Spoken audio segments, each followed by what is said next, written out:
Did somebody just join? No, that's just me. Okay. The first thing, if all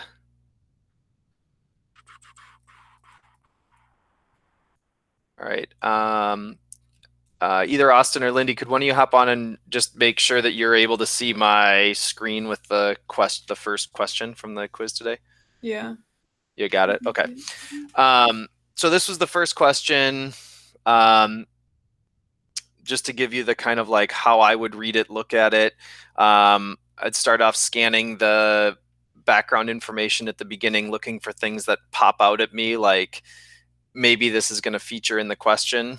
When you guys are reading the questions for the AP test, I recommend scanning for those big ideas, but don't read it too deeply before you start moving on to the questions. So we have, we have soybeans grown in different environments. We have CO2 concentration, and we have some other variables that are controlled. The CO2 concentration in the chambers was double the normal concentration of environmental CO2. Photosynthetic rate was measured by the amount of CO2 exchanged in a leaf surface over time. The rate is directly influenced by the activity of the plant enzyme rubisco. During photosynthesis, rubisco fixes atmospheric carbon into an organic molecule is one of the first steps in the Calvin cycle. Okay, so if I was scanning through this as a student taking this assessment, the first thing I'd be like, well, is I'd just say they're just explaining what's in here.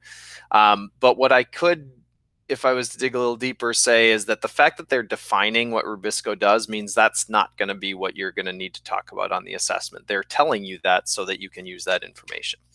So the first question asks you to describe the effect on an enzyme of an increase in environmental temperature above the optimum temperature range of the enzyme.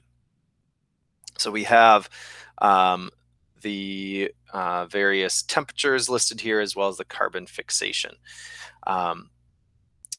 So these were the accepted answers. You could either say an increase above the optimum range is either going to alter the shape or the active site, or it will denature the enzyme. Any of those are part of your answer, but you also have to say it's going to reduce the reaction rate. It's that second part that caused people to lose points. They didn't earn the point because they would say like it denatures, it changes the shape, or the active site changes. And then their explanation of the effect. So notice the question says, describe the effect of an increased environmental temperature above the optimum range of the enzyme. So there's the effect is changes the shape, which does change the function, but in the case of an enzyme, because it's specific to an enzyme, you'd need to say it would reduce the reaction rate, because that's what an enzyme does. So if they just made a more general statement, describe the effect of an increase in environmental temperature above the optimum range for a protein, then you could say it will denature it, it will change the shape, which will change the function. But so if people lost points, it was because of that. But most people did a pretty good job of either mentioning denaturing or changing the shape of the active site. Question B, I graphed this so that you can see what it looks like. There were 4 points available, 3 for labeling your axes and having them scaled appropriately, a point for having it be a line graph with accurately labeled points. A lot of people just left it as a bar graph, and I'll show you that in a second. So they lost a point on that one or didn't earn a point there. And then error bars of the appropriate magnitude, most people did that appropriately. So this is what the graph should look like. I graphed this obviously just using the data in Google Sheets, but I had to go back in and add this line.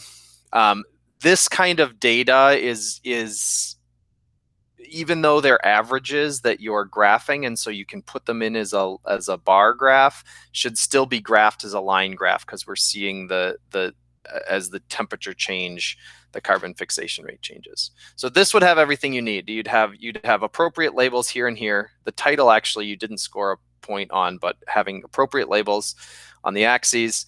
Actually, I should have probably said temperature in degrees Celsius there.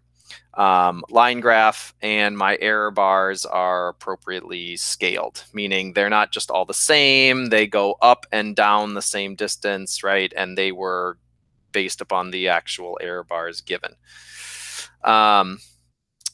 As far as the statistical significance of the data, they asked you to evaluate the difference in Rubisco's reaction rate at 30 degrees Celsius versus 40. So that's the red and the green bars. And you'll notice if you look at the error bars overlap, so that we would say that there is no statistically significant difference. In fact, there's no difference between any of these values between 25 and 40 until the temperature goes above 40 degrees Celsius. And then we have some statistically significant decreases.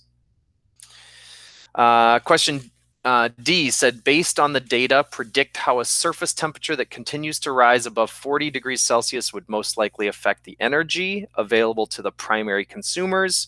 Provide reasoning to justify your prediction, and then based on the data from the experiment and the prediction of an increased temperature, predict how the location of plant species will change over time.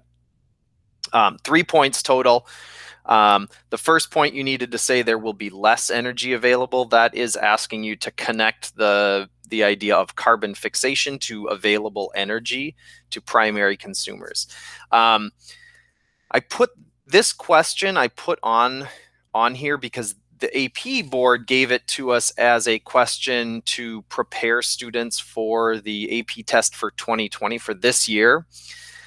The one question I have about this, that's why I included it. But when I read what they're saying about this year's test, there's a couple things that I feel like are a little disingenuous about this question. First, supposedly you're not going to have to graph anything.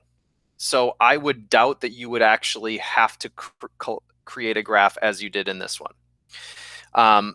However, I wouldn't be surprised if you have to evaluate error bars on a graph. So I think you still get some benefit from that. Plus, I get to see if I'm using this as an assessment, not just to get you ready for the AP test, but to see about your development as a biology student, your ability to create graphs and interpret them over the course of the year. It gives me some good data about that. The other thing that's a bit disingenuous is, I think, is that this is essentially an ecology question. Talking about primary, secondary consumers and things like that. Everybody that answered this question did pretty well on it, so I'm not that worried. I'm guessing if they're going to include ecology, it's going to be this sort of simple parts of ecology or stuff that you can make a reasonable inference on. But that is topic 7, which they have said is not going to be included on this year's AP test. But I still think it's a good question, so I put it down. So less energy available. Most people are in that point. You get a point for that. The justified reasoning, you needed to talk about carbon fixation above 40 degrees Celsius, and you needed to say that it decreases. So you needed to reference the actual thing that would provide energy to the primary consumers, which is carbon fixation. And then a point was earned for describing what would happen. Almost everybody said that earned a point here said the plants would move to a cooler area, or they said that they would move to towards the poles or away from the equator to places on our planet that are cooler, which would allow Rubisco to function more efficiently. But another option is plants could move to higher altitudes and have the same thing happen. Questions on that one? No? Okay. So that was 3, 4, 8. That was a 9-point question. So that's a long FRQ question. Should take you about 25 to 30 minutes on the test. On the test, they'll give you 25 minutes, and then a warning kind of timer will flash that you have 5 minutes left, and that'll give you 5 minutes to submit it. So you have 30 minutes total. The short FRQ question here is about Daphnia. When I read through this one, I just read quickly. There's chemical cues. This is Fred and George right here. So Fred doesn't like the chemical cues from George. they raised the clones and observed them that were exposed to George's chemical cues during the development. They produced larger protective crests. Da, da, da, da. I just kind of skimmed through all that. I was like, all right, that's background that I can go back to later. The one thing that I paused on as I read this was this sentence: the increase in the size of the crest width and height is not associated with a corresponding change in the Daphnia's genome. That immediately like set off to me like, okay, so we're going to be talking about a phenotypic change that's caused by the environment, not by a change in the DNA. And I think that sentence was in there to kind of get you thinking about that topic.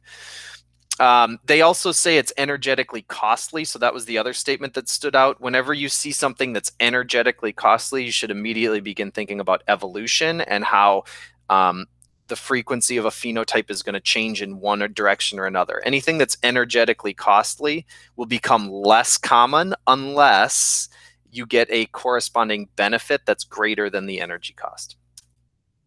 So question A. So anyway, that was my reading of the thing. There were two things that popped out at me. Question A said, describe the factors that influence an individual's phenotype. This question, you don't need to know anything about anything here. You just are talking about the relationship between phenotype and where it comes from. So phenotype is based on genetics as well as environment.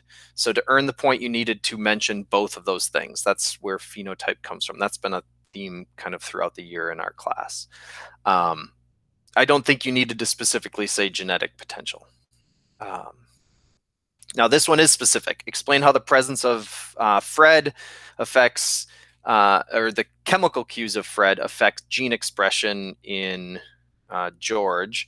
And the answer is that notonecta, chemical cues, enhance expression of genes associated with the crest development. So the gene expression must change somehow, right? It doesn't mean that there was a change in the genome, which is what's here, but in order to produce a larger crest, there actually has to be a genetic an increase in the expression of a particular gene. So the crest forms either way, but if the gene expression is increased, then so will the size of the crest.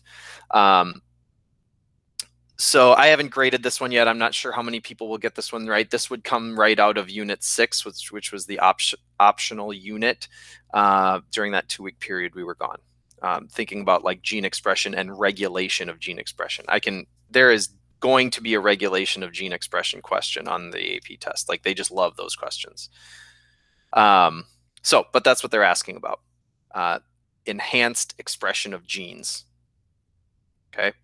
And then it says, predict the size of the crest, height, and width of offspring raised in the tank without chemical cues as compared to the parent Daphnia. So the parent Daphnia were the ones raised in the tank with the chemical cues. The offspring would resemble the original population. So basically in or you could have said the crest height will be smaller, would also be accepted. But it has to be relative to the parent population, right? So, and then providing reasoning justify your prediction. Without the chemical cues, the gene for crest size would not be affected during development. So, now, I said when I first read that question that when I read this part about the genome, that I was immediately thinking that this was going to be an environmental trigger, which it is. But in this case, the environmental trigger is affecting a gene. It's just not changing the genome, right? So my initial reading, it led me to think I was mostly going to be talking about environmental factors. But then when I got to question B and C, I realized what they were really asking, or I'm sorry, B and D, I realized what they really wanted me to talk about was the regulation of a gene, not the mutation or change of a particular gene. So that is my review of this quiz.